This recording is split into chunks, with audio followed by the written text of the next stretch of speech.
Hi నమస్తే, welcome to yes news.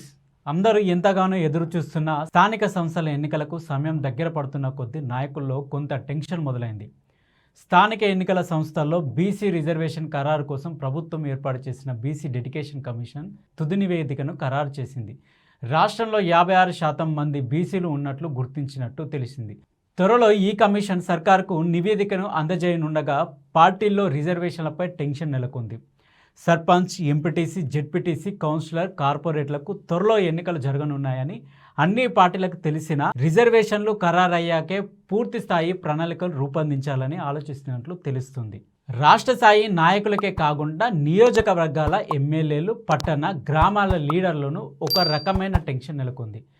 తాము అనుకున్న ప్రకారం రిజర్వేషన్ రాకపోతే భవిష్యత్తు కార్యాచరణ ఎలా ఉంటుందనే దానిపై సమాలోచనలు చేస్తున్నట్లు తెలుస్తుంది. ఇప్పటికే సర్పంచులు, ఎంపీటీసీలు, జెడ్పీటీసీల పదవీ కాలం ముగిసింది. మరో నెల రోజుల్లోపు 95% మున్సిపాలిటీలకు సంబంధించిన పాలక వర్గాల గడువు ముగియనుంది.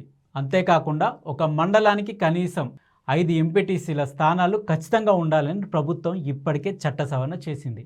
ఈ నేపథ్యంలో ఏ స్థానానికైనా ఏ రిజర్వేషన్ వస్తుంది, తమకు అనుకూలిస్తుందా లేదా, అనుకూలించకపోతే ఏం చేయాలి, సతిమణులను, బంధువులను బరిలో దింపాలా లేక ప్రత్యామ్నాయ మార్గాలను చూపించాలని రాష్ట్ర స్థాయి నాయకులను కోరాలా అనే సందిగ్ధం జిల్లా, నియోజకవర్గ, పట్టణ, గ్రామ నాయకుల్లో నెలకొంది. రాష్ట్ర వ్యాప్తంగా 14 కార్పొరేషన్లు, 129 మున్సిపాలిటీలు ఉన్నాయి. ఇందులో ఆసిఫాబాద్ మున్సిపాలిటీని కొత్తగా 2024 ఫిబ్రవరిలో ఏర్పాటు చేశారు. దీంతో ఆసిఫాబాద్తో పాటు వివిధ కారణాలతో మందమర్రి, మనుగూరు, పాల్వంచ, జహీరాబాదు మున్సిపాలిటీలకు ఎన్నికలు జరగలేదు.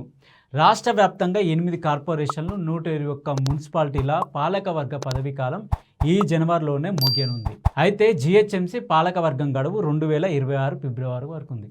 ఖమ్మం, వరంగల్ కార్పొరేషన్లు, అచ్చంపేట, జడ్చర్ల, సిద్దిపేట, కొత్తూరు, నకిరేకల్ మున్సిపాలిటీ పాలక వర్గాల గడువు 2026 మే నెల వరకు ఉన్నట్టు సమాచారం. ఈ నేపథ్యంలో సర్పంచ్, ఎంపీటీసీ, జెడ్పీటీసీ స్థానాలతో పాటు మున్సిపాలిటీల ఎన్నికల సైతం నిర్వహించడానికి ప్రభుత్వం కసరత్తు చేస్తున్నట్టు తెలుస్తుంది. ఇప్పటికే పలు మున్సిపాలిటీలు, కార్పొరేషన్లు, సమీప గ్రామాల విలీన ప్రక్రియను ప్రభుత్వం చేపడుతున్నది. అందులో భాగంగా వార్డుల విభజనపై సైతం కసరత్తు చేస్తున్నది. సర్పంచ్, ఎంపీటీసీ, జెడ్పీటీసీ, కౌన్సిలర్లు, కార్పొరేటివ్ స్థానాలకు పోటీ చేయాలనుకున్న గ్రామ, మండల, పట్టణ లీడర్లకు ఇప్పుడు రిజర్వేషన్ టెన్షన్ పట్టుకుంది. బీసీ డెడికేషన్ కమిషన్ నివేదిక ఎలా వస్తుందోనని, తాము పోటీ చేయాలనుకున్న స్థానం ఎవరికి రిజర్వ్ అవుతుందనే ఆందోళన నెలకొంది. ఇప్పటికే కాంగ్రెస్, బీజేపీ పార్టీల నుంచి ఒక్కో స్థానానికి 4-5 పోటీ పడుతున్నారు. పలు స్థానాల్లో బీఆర్ఎస్ తరఫున పోటీ చేయాలని భావిస్తున్న వారు కూడా చాలామందే ఉన్నారు. ఈ నేపథ్యంలో రిజర్వేషన్ తమకు అనుకూలంగా ఉంటుందో లేదో తమకు తెలిసిన నాయకులను ఆరా తీస్తున్నారు. ఇప్పటికే ఓటర్ జాబితాను ప్రభుత్వం ప్రకటించింది. పురుష ఓటర్ల కంటే మహిళా ఓటర్లే ఎక్కువ ఉన్నట్లు స్పష్టమైంది.